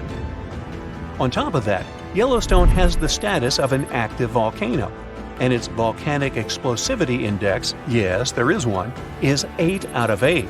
Such a high number means that if this volcano erupted, it would be an apocalyptic event. To put it into perspective, the eruption of Pinatubo in the Philippines in 1991, which is considered the most powerful in living memory, was given a mere 6 on the volcanic explosivity index. Ha, loser. Now, let's figure out if there's anything to worry about. In March 2023, the University of Utah seismograph stations recorded 354 earthquakes in the entire region of Yellowstone National Park. Sounds like a lot. But keep in mind that the most impressive event of the month was a mini earthquake of magnitude 3.7. It was part of a swarm of 106 earthquakes that began on March 29th and continued until the end of the month. Yep, earthquakes apparently also come in swarms, so be aware. Experts say that Yellowstone's seismic activity is, well, kind of more active than usual, but it's really nothing serious. A geophysicist working at Yellowstone Volcano Observatory called Michael Pollan claims that the volcano won't erupt anytime soon. For this to happen, there must be enough magma ready to erupt beneath the surface. Whew. There should also be enough pressure to cause this magma to rise. But neither of these conditions exist today. According to the expert, Yellowstone is stable now. At the same time, Pollan and his team are keeping track of all kinds of underground activity, looking for warning signs of possible eruptions. Some of them can be the frequency of earthquakes and ground deformation. Thousands of mini earthquakes, coupled with extreme changes in the surface of the ground in that area, can be alarming. The team also monitors the temperature of the park's thermal features. That's another noteworthy sign of a potential disaster. Park-wide changes in geyser activity, as well as gas and thermal emissions. So, despite the media claims that Yellowstone is due to erupt soon because the last eruption happened 70,000 years ago, that's not how volcanoes work. Experts say that it's one of the most popular misconceptions about volcanoes. They don't follow timelines. If a super-eruption did happen, though, the most worrying thing for us would not be the lava flows, and not an earthquake that would most likely accompany the natural disaster. No, the worst consequence of such a super-eruption would be ash and ashfall. Let's have a look at what it was like when the Yellowstone volcano erupted many years ago. There have been at least 3 super-eruptions in the history of the volcano. The most powerful of them was 2,500 times more devastating than the terrifying eruption of Mount St. Helens in Washington state in 1980. As for the most recent super-eruption, it was dubbed the Lava Creek eruption. It formed the Yellowstone caldera after spewing out an insane amount of dust, volcanic ash, and rock into the air. Recently, scientists have also learned about 2 other previously unknown super-eruptions that happened around 9 and 8.7 million years ago. The younger of the 2 is now considered to be the largest recorded event of the whole Snake River Yellowstone volcanic province. Anyway, let's have a look at what was going on all those millions of years ago. Because I wasn't around then, so we're all assuming this stuff based on evidence. The first signs of the disaster appeared long before the catastrophe broke out. For thousands of years, the heat had been welling up from within the planet's insides. It had been melting rock beneath the planet's crust and leaving behind huge chambers. They were filled with a pressurized mixture of semi-solid rock, magma, water vapor, and different gases, including carbon dioxide. All this scorching underground soup was expanding since more and more magma arrived with time. The land over the volcanic system was rising upward almost unnoticeably. A year before the super-eruption, Yellowstone gave a warning, a burp maybe? But that long ago, there was no one who could interpret these signals. Plus, those alarming processes were mostly going on underground. For example, decompression releases gas bubbles. While bursting, such bubbles can often power particular kinds of eruptions. Months before the eruption, small-scale earthquakes became more frequent and more intense. The ground in many spots all over the supervolcano got hotter than it used to be. Surface lakes and groundwater also became warmer. If people had been around at that time, they would have noticed unusual steam fogging in that area. Not long before the eruption started, the growing pressure pushed the ground over the magma chamber up. This created a dome-shaped uplift. Narrow cracks started to open along the edges of this dome. Imagine opening a bottle of soda after you've shaken it. Something like that was happening near the volcano. Think Mentos and Diet Coke. The pressure was released through the fractures when gases were bursting out from under the surface. So right before the disaster, the ground around the Yellowstone volcano lifted. Geothermal pools and geysers heated up to boiling temperatures and got more acidic than usual. The magma started to rise toward the surface. At one point, the rock roof of the magma chamber couldn't resist anymore, and the eruption kicked off. Small but constant tremors began to move the ground days before the catastrophe. But the real shaking didn't start until several minutes before the eruption. With a deafening roar, a massive column of lava and ash hurled up into the air. Within several minutes, a pyroclastic flow rushed across the area at a hurricane-force speed. Such a flow is a liquid mixture of half-solid lava pieces, volcanic ash, and hot expanding gases. It looked like an extremely hot toxic snow avalanche. With a temperature of about 1300 degrees, it was burning everything in its path. The volcano kept pumping ash for days on end. For all living creatures, ash fallout was one of the most dangerous consequences of the eruption. Volcanic ash turns into glassy cement within seconds of being inhaled. Most animals didn't have a chance to survive. Even thick trees started to collapse under the weight of this dense substance. It only took a couple of days until a thick layer of ash covered huge territories. After the ash got into the stratosphere, the temperatures all over the world started to drop. The eruption was rich in sulfur, which is an effective sunblocker. That's why it soon got so cold that there was no summer in the whole world for the next several years. Animals couldn't find food and clean water. This natural disaster, called the Gray's Landing super-eruption, was colossal. That's how researchers described it in their recent studies. It affected a huge territory. The streams of lava enameled an area as large as New Jersey in scorching hot volcanic glass. It instantly sterilized the land surface, wiping out all the plant life that had been thriving there before. Now, if such an eruption were to happen these days, it would cover Colorado, Utah, and Wyoming with almost 3 feet of toxic volcanic ash. Many regions would be plunged into darkness. Even the coast, where most Americans live, would experience problems with the spread of the ash cloud. It would destroy crops and contaminate pastures, ruin power lines and electrical transformers. Well, so I'm sure you'll agree with me, it's a good thing that such a disaster isn't expected to occur anytime soon. Hey, we got enough other stuff on our plate. The ground suddenly starts shaking. Clouds of gas start forming in the sky, making it dark during broad daylight. Bits of the ground start swelling, lifting, and even collapsing. These are the telltale signs of a volcano that is bound to erupt. And this is what could easily happen again with Mount Spur. It's only about 75 miles from Anchorage, one of Alaska's busiest cities. More than half of the population of the northernmost state of the US live there. There's also a huge amount of air cargo that passes through its international airport daily. So anytime a volcano this close to such a vital hub begins to get restless, people start paying attention. Just FYI, approximately 350 million people in the world live within the danger range of an active volcano. That means that around 1 out of 20 people live in an area at risk of volcanic activity. Alaskans probably wish that Spur's reawakening was fiction, but it's actually true. The Alaska Volcano Observatory picked up on several of these "I'm about to erupt" signs from Mount Spur.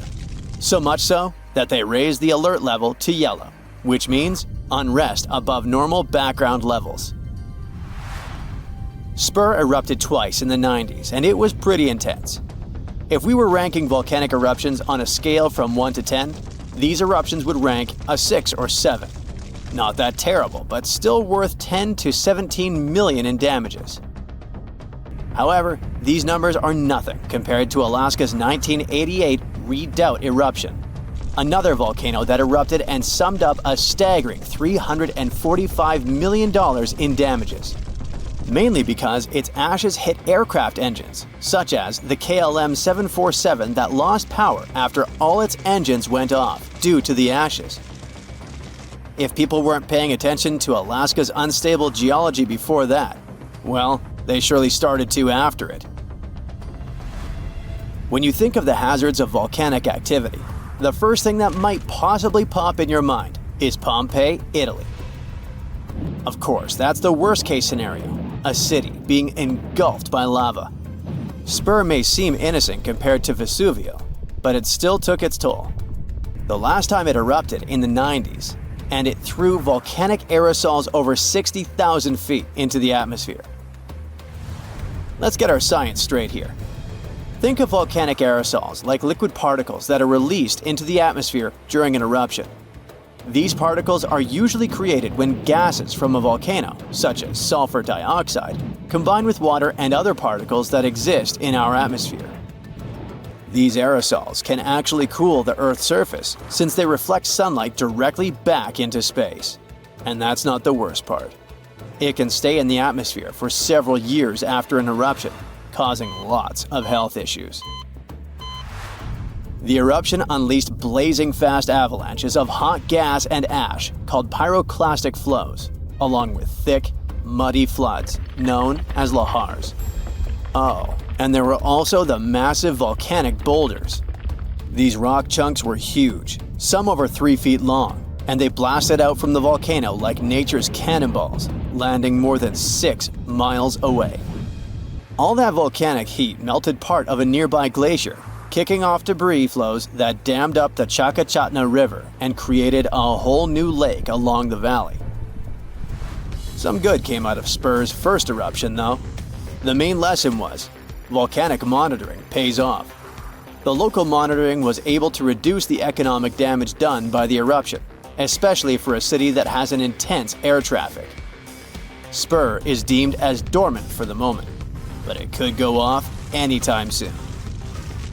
You see, volcanoes are classified as active, dormant, or extinct, depending on how much action they're putting on. If it's still active, it's still rumbling and erupting somewhat regularly. Dormant means it's had some recent activity, but it's still lying low for now. And extinct, that's when it's been quiet for such a long time that we figure it's done for good. One of the US's most dangerous active volcanoes is Mount St. Helens. This volcano is actually responsible for the most powerful eruption in US history. Its last blast was so intense, it threw off about 1,300 feet off its summit. Basically, the top of the mountain vanished, and if you thought Mount Spur's ash cloud was impressive, St. Helens wins the competition since it launched its ashes 80,000 feet into the sky. Eastern Washington plunged into total darkness. But it wasn't just that. In a matter of 3 minutes, the eruption hurled 3.7 billion cubic yards of blazing rock and dust, enough to fill 1 million Olympic-sized pools across 230 square miles of lush forest. Actually, the earthquakes that anticipated the eruption started weeks before May 18, 1980. A ground shake of magnitude 5.0 went off, triggering a landslide on one side of the volcano. By the end of the official eruption date, 57 people had lost their lives. Nearly 7,000 big-game animals like deer and elk were wiped out, and millions of birds laid scattered on the burnt earth. Researchers don't think St. Helens will blow at the same magnitude again anytime soon, but they're keeping an eye on it, because this volcano is not exactly finished. By the way, the word volcano comes from the Roman name Vulcan, which was the Roman deity of fire, and they often happen at the meeting point of tectonic plates, which are the pieces of the Earth's surface that fit together like a jigsaw puzzle. The so-called Ring of Fire, located in the Pacific Ocean, is the world's danger zone when it comes to volcanoes. It contains between 750 and 915 active volcanoes. The largest volcano located in the Ring of Fire, also the largest active volcano in the world, is the Mauna Loa. It's over 13,000 feet high, and it's located in Hawaii. Researchers say that Mauna Loa has been erupting for at least 700,000 years. Its most recent eruption began on the 27th of November, 2022, and it lasted until December 13th. It's been quiet since the 80s until it decided to wake up again. Thanks to constant monitoring by the Hawaiian Volcano Observatory, it didn't cause any casualties when it last erupted. Scientists have been investing big time on volcanic monitoring, not only to reduce economic hazards, but also to save lives. The most recent attempt has been to drill into volcanoes. Recently, a group of scientists went all the way to Iceland in one of the world's volcanic hotspots. There are around 33 active volcanoes in Iceland alone, but the one that is the most interesting to them the most is the Krafla volcano. The Krafla has erupted around 30 times in the last 1,000 years, and its most recent eruption was in the mid-1980s. The project, named Krafla Magma Testbed, or KMT for short, is hoping to advance the understanding of how magma behaves underground. The main advantage of this drilling research is predicting the risk of eruptions, but it can also help to push geothermal energy forward. I mean, can you imagine having electricity that is run by the limitless source of volcano power? The KMT team will begin drilling holes deep into volcanic ground in 2027. They're aiming at reaching over a mile into the ground. After all, it's different to monitor lava activity when it's on the surface than when it is still below ground. This will allow researchers to listen to the pulse of the Earth, according to them. They're saying this research is as revolutionary as the first time man went to the moon. Oh, and speaking of that, I was shocked to discover that volcanoes exist all throughout the solar system. Yep, other planets and moons have volcanoes too. The largest volcano in our solar system is Olympus Mons on Mars. It's a shield volcano, much like the ones that make up the Hawaiian Islands. It's about 370 miles wide. If we transported it all the way back to Earth, it would almost occupy all of Poland. Yikes. It happened around 8.7 million years ago. All of a sudden, vast grasslands started to open. Clouds of volcanic gas and ash covered the sky. Flows of lava streamed down the hills and across the plains. Within minutes, black volcanic glass started to rain from above, wiping out animals, crushing plants. It didn't take long before the land caved in, opening giant pits filled with red-hot magma. It was the greatest eruption of the Yellowstone Supervolcano. This giant, which is actually one of the largest active volcanic systems on the planet, wasn't named super-volcano for nothing. Spreading deep underground and extending for hundreds of miles, supervolcanoes are complicated structures. Experts are still unsure what processes can trigger these fire-breathing monsters and lead to super-eruptions. When it happens, more than 240 cubic miles of ash, molten rock, and hot gases get hurled up into the air. 4 super-eruptions would be enough to fill the Grand Canyon to the brim. Volcanoes create mountains, but supervolcanoes wipe them off the face of the Earth. They change climates and ecosystems. Thankfully, these disastrous events don't happen more often than every 50,000 years or so. Supervolcanoes appear when huge volumes of magma are trying to escape from deep underground and burst through the Earth's surface. Usually, all this magma gets stuck, unable to break through the planet's crust. Large pools of pressurized bubbling magma gather at a depth of several miles. The pressure keeps growing since more and more magma is trying to get to the surface. And then, wham, bam, a super-eruption goes off. All those millions of years ago, the first signs of the disaster appeared long before the catastrophe broke out. For thousands of years, the heat had been welling up from within the planet's insides. It had been melting rock beneath the planet's crust, leaving behind huge chambers. Those were filled with a pressurized mixture of semi-solid rock, magma, water vapor, and different gases, including carbon dioxide. All this scorching underground soup was expanding after more and more magma arrived with time. The land over the volcanic system was inching upward, slowly, almost unnoticeably. A year before the super-eruption, Yellowstone gave a warning. But that long ago, there was no one who could interpret these signals. Plus, the those alarming processes were mostly going on underground. For example, decompression released gas bubbles. While bursting, such bubbles can often power particular kinds of eruptions. Months before the eruption, small-scale earthquakes became more frequent and more intense. The ground in many spots all over the supervolcano got hotter than it used to be. Surface lakes and groundwater also became warmer. If people had been around at that time, they would have noticed unusual steam fogging that area. Not long before the eruption started, the growing pressure pushed the ground over the magma chamber up. This created a dome-shaped uplift. Narrow cracks started to open along the edges of this dome. Imagine opening a bottle with soda after you've shaken it. Something like that was happening near the volcano. The pressure was released through the fractures when gases were bursting out from under the surface. Right before the disaster, the ground around the Yellowstone volcano lifted.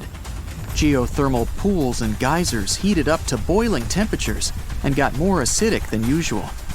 The magma started to rise toward the surface. At one point, the rock roof of the magma chamber couldn't resist anymore, and the eruption kicked off. Small but constant tremors began to move the ground days before the catastrophe. But the real shaking didn't start until several minutes before the eruption. With a deafening roar, a massive column of lava and ash hurtled up into the air to a height of over 16 miles. Within several minutes, a pyroclastic flow rushed across the area at a phenomenal hurricane-force speed. Such a flow is a liquid mixture of half-solid lava pieces, volcanic ash, and hot, expanding gases. It looked like an extremely hot, toxic snow avalanche. With the temperature of more than 1,300 degrees Fahrenheit, it was burning everything in its path. The volcano kept pumping ash for days on end. The air in that area heated up to 570 degrees Fahrenheit. For all living creatures, ash fallout was one of the most dangerous consequences of the eruption. Volcanic ash turns into glassy cement within seconds after being inhaled and getting in the lungs. Most animals didn't have a chance to survive. Even thick trees started to collapse under the weight of this dense substance. It only took a couple of days until a 10-feet layer of ash covered the territory of about 50 miles around the center of the eruption. In the end, tiny particles of volcanic ash coated almost all the western part of North America. After the ash got into the stratosphere, the temperatures all over the world started to drop. The eruption was rich in sulfur, which is an effective sun blocker. That's why it soon got so cold that there was no summer in the whole world for the next several years. The monsoon seasons changed. Animals couldn't find food and clean water. This natural disaster, called the Gray's Landing super-eruption, was colossal. That's how researchers described it in their recent studies. It covered more than 8,900 square miles of what's now southern Idaho and northern Nevada. The streams of lava enameled an area as large as New Jersey in scorching hot volcanic glass. It instantly sterilized the land surface, wiping out all the plant life that had been thriving there before. There have been at least 3 other super-eruptions in the history of the Yellowstone volcano. They happened 2.1 million, 1.3 million, and 64,000 years ago. They were 6,000, 700, and 2,500 times more powerful than the devastating eruption of Mount St. Helens in Washington state in 1980. The most recent supereruption was dubbed the Lava Creek eruption. It formed the Yellowstone caldera after spewing out 240 cubic miles of rock, dust, and volcanic ash. These days, Yellowstone National Park is a mind-boggling collection of 10,000 mud pots, hot springs, geysers, and vents emitting volcanic gases. Heat-loving microorganisms live in most of them. They paint the park in its brilliant colors. The most famous geyser is called Old Faithful. It got this name at the end of the 19th century because of how regular its eruptions were. This geyser is more active than others erupting about 17 times a day. Each of these magnificent events lasts from 1 to 5 minutes, and the fountain of steaming water can reach the height of 180 feet. Scientists have spent many years trying to figure out what's hiding under Yellowstone Park. They've discovered that surface water goes several miles down into the crust. It gets heated and boils, supplying the geysers. Around 7 miles below the surface, there's a reservoir of half-melted rock. That's the magma chamber, and it's more than 30 miles wide. An enormous plume of hot rock, which looks somewhat like a mushroom, feeds this chamber. It rises from the depth of 400 miles, traveling through the planet's upper mantle, a thick layer of mostly solid rock. Sometimes this plume overheats the magma chamber. The land in that place lifts, and tiny earthquakes help some liquid escape to the surface. The pressure inside the chamber drops, and the ground lowers again. Since 2004, some parts of the Yellowstone caldera, which is a clever word for a volcanic crater, have been surging upward much faster than usual. The rate's been almost 3 inches per year. No uplift has been that quick since scientists started close observations in the 1970s. And still, experts are sure the supervolcano doesn't present any danger these days. For an eruption to happen, the magma inside has to be at least 50% molten. With Yellowstone, this number is just 5 to 15%.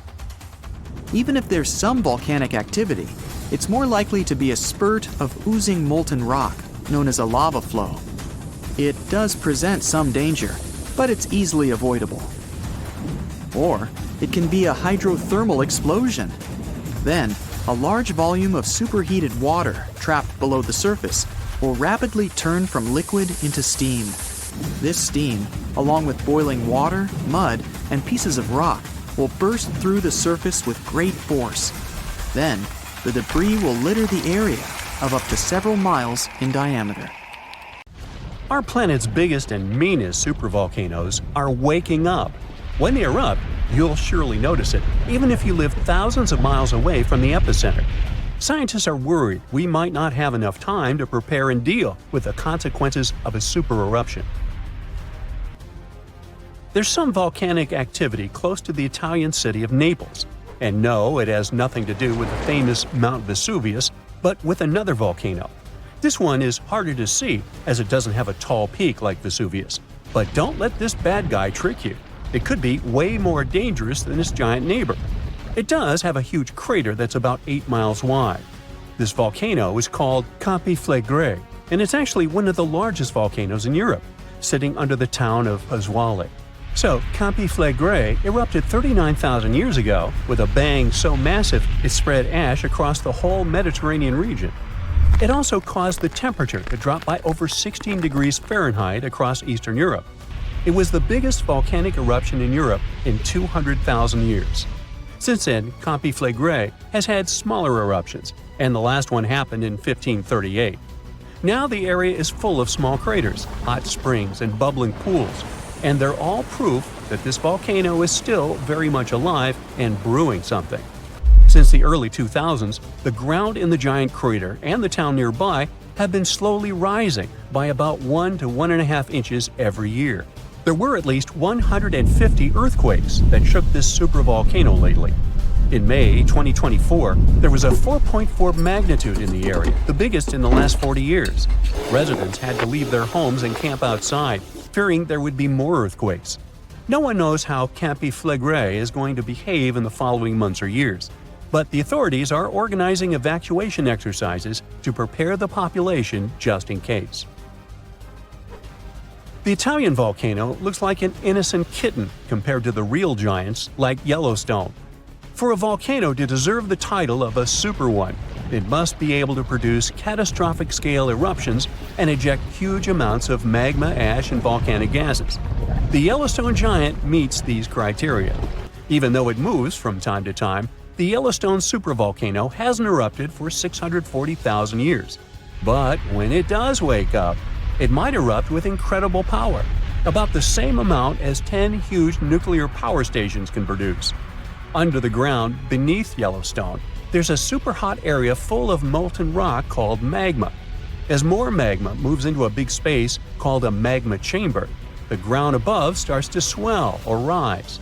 When the magma cools down, the ground falls. Between 2004 and 2009, the ground at Yellowstone rose by almost 10 inches, but then it started to slowly go back down in 2010. Scientists aren't sure if it's going to erupt anytime soon. There's also another big volcano called Long Valley in California that has been active since 1980, and it can be a really big threat. Scientists studying this supervolcano found out that before its biggest eruption, 760,000 years ago, the buildup may have taken less than a year. Now, that's bad news, because a supervolcano eruption can have a huge effect on the world, like the eruption of the Toba volcano in Sumatra around 74,000 years ago. It became the biggest volcanic eruption the Earth had seen in 28 million years. It covered parts of Indonesia, India, and the Indian Ocean with a thick layer of volcanic debris, almost like a 6-inch blanket. The amount of rock it spewed out was like stacking nearly 3 million Empire State Buildings. The giant crater it left behind can still be seen from space. All the ash and gases shot up into the air and blocked some of the sunlight. It caused a volcanic winter that lasted about 6 to 10 years. Some scientists think this eruption might have even affected early humans. Around the time Toba erupted, the human population took a sharp dip, and there were far fewer people. Some say this is why all modern humans come from a small group of survivors. According to the Toba catastrophe theory, most early humans in Europe and Asia didn't survive the cold and harsh climate after the eruption, but a lucky group lived through all that in Africa. Not all scientists agree with this idea, and some archaeological and climate records show a different story. Another volcano that changed the world in a big way was Mount Tambora in 1815. The next year went down in history as the year without a summer. It was cold and rainy, and there was snow and frost even in the middle of summer, especially in Europe and North America. This happened because the volcano sent out a lot of sulfur dioxide into the sky, which spread all over the world and made the planet colder. When Tambora erupted, it caused huge tsunamis that smashed homes and took the lives of around 10,000 people. Afterward, about 80,000 more people passed away because of the consequences the eruption had caused in the world. The cold weather ruined crops, so food became really expensive. And because horses were the main way people traveled, the cost of oats that they ate went way up too. Some people even think this led to the invention of the bicycle in 1817 as a new way to get around. The eruption made the Earth colder for about 3 years. Now, even though the Tambora eruption was so powerful, Krakatoa, another volcano in Indonesia, stole the show when it erupted in 1883. It was just easier to spread information about it through telegrams and photos. Its final blast was the loudest recorded sound in history, and people could hear it on 10% of the entire Earth's surface. The eruption started a tsunami with waves about half as tall as the Statue of Liberty. Now, if we only had 12 months to prepare for a supervolcano eruption, it would be really hard to store enough food and get ready. But don't panic just yet. Supervolcano eruptions are very rare, and the last one happened 26,500 years ago in New Zealand. Scientists think that a super-eruption happens once every 100,000 years on average. But the sad part here is that the Earth doesn't follow a perfect timeline. There could be clusters of super-eruptions with shorter gaps between them and then longer quiet periods. Since there have already been 2 super-eruptions in the last 100,000 years, there's always a chance one could happen again sooner than we expect. Plus, although there are places like Yellowstone and Long Valley where we expect volcanoes to erupt, there are less obvious possible hotspots. In Chile, there's a volcano called Laguna del Maule that has erupted in the past and left behind a huge crater. Over the last 20 years, the ground there has been swelling really fast, rising up to almost 1 foot a year. Some people are worried that this could be a sign of a big eruption coming. But scientists say there's not enough magma yet to cause a super-eruption. In Bolivia, the Jutarancu volcano is also acting up. It's part of a group of volcanoes that have caused super-eruptions in the past. Since the 1960s, the ground around Judu-Ranku has been lifting, but the last eruption was 250,000 years ago. Even though the magma might be rising, it's not enough to worry about just yet. The chances of a super-eruption happening during our lifetime are 1 in 1,400, which is pretty low, so you don't need to worry too much. But just like someone wins the lottery every week with very small chances, a super-eruption could happen sometime in the future, and when it does, we'll need to be prepared.